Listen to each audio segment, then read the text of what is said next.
Hey everybody, it's Chainsaw Gears 12 here, and today I cannot be more excited to review the new Bullet for My Valentine record entitled Temper.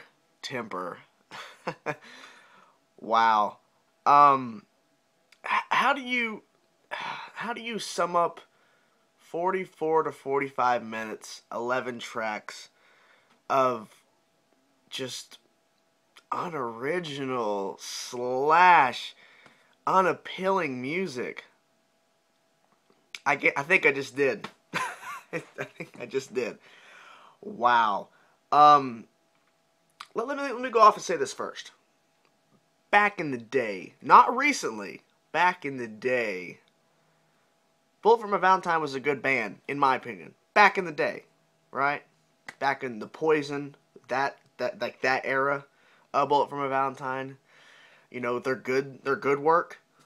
And it's like every album after that, it's just gotten worse. It's gotten to the point where the band is just like, yeah, we're running out of ideas. And on this record, honestly, it's time to hang up the towel. It's time to say goodbye. I mean, I don't know. Like, how can the band go from this record on? I think the key of the word was temper, right? Because they knew their fans would be so angry with them. Like, they're going to have a temper. They're going to get pissed. We can't call it piss. We can't call it angry. Temper. They knew people are going to get frustrated.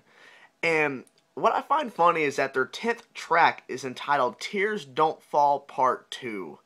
Yes, if you've not seen the track listing, I'm telling you, the 10th track is called Tears Don't Fall Part 2. Because they knew their fans were leaving them, so they're like, well, it's either their best well-known song and their most well-known song, or one of them at least. Like, Tears Don't Fall is like one of our songs that everyone knows from us. So let's write a part 2 to bring the fans back. I'll say this. I like the intro to Tears Don't Fall Part 2, but as soon as the verse came in and then the vocalist started singing,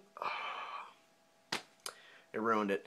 This whole album, summed up, as unoriginal material, unoriginal riffs, unoriginal song ideas. The lyrics are just repetitive as crap. You've heard this stuff before. It's kind of like what I've said about Dragon Force, that they are repetitive and they don't do anything. That's kind of like what Bullet for My Valentine is doing on Temper. This is, I don't get it. I don't understand what this band was thinking. Like, hey, you know, we were good back in the day. Let's just keep writing unoriginal material. Let's keep writing the same concept type songs. I mean, there is a song on this album. I can't name you the song because I was so frustrated. I don't even remember what the song title was. But it starts off with the most generic Bullet for My Valentine riff. And it's like every album has had this song, this riff style in it. Every single album has had this riff. And they keep making the song with that riff in it. They keep doing it. You could say that about any song on this album because it sounds like anything else they've done in the past, and that is true. Just like even the solos are getting because a lot of people knew Bullet for My Valentine for maybe the little strong shucks structure and maybe some other stuff, but mainly people recognize Bullet for My Valentine for their solo work, which I will have to admit, back in the day was pretty good. It was better than average, let's put it that way. But on this album, it just sounds like just so like, oh, flashy. Oh, we gotta let's put a solo here. Let's go, and it's like, I've heard that solo before. I've heard it. I've heard that.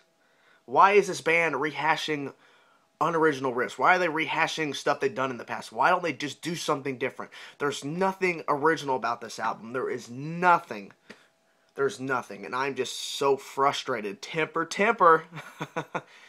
Oh, she knows the thumbnail's me screaming because I am. Because I literally had to stop this album from playing twice. Okay, after the third song, I stopped the album, and I'm like,